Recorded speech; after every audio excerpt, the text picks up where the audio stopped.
The classic back squat is one of the single best exercises for building almost every major muscle group in the body. This includes the glutes, quads, hamstrings, back, and calves. Mastering the technique of a large compound movement such as the back squat comes down to integrating a few simple habits and remembering a few regulatory cues.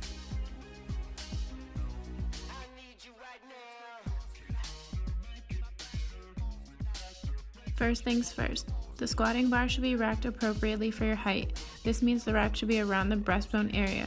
It should not be too tall where you need to reach on your tippy toes or squat down to pick it up. Your feet should be square under the bar with your toes pointed slightly outward for stability. Your wrists should line up straight with the bar. Pointing your thumbs inward is a good tip to make sure your hands are centered. The bar should be placed across your trap muscles on your back. When performing the squat, the bar is moving straight up and down and not gliding forward or backward. The back stays in a neutral position throughout the movement. The knees point at the toes the entire time and the elbows stay in place. The head is more or less in line with the back. Now let's take a look at a cognitive learner. Notice when she is beginning her squat, the bar is too low for her height. When she goes to unrack it, she has to squat down slightly in order to put the bar in the correct place on the traps of her back.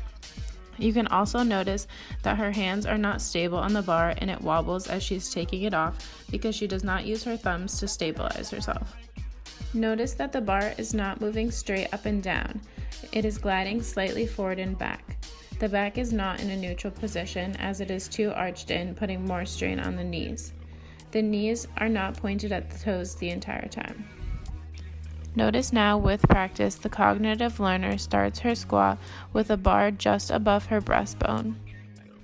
Her feet are directly under the bar and slightly larger than shoulder width. Her toes are pointed outward for stability. You can now notice that the cognitive learner has improved. Her wrists are straight and in line with the bar. Her back is less arched and her knees and toes are in line. Her feet are positioned with her toes pointed outward.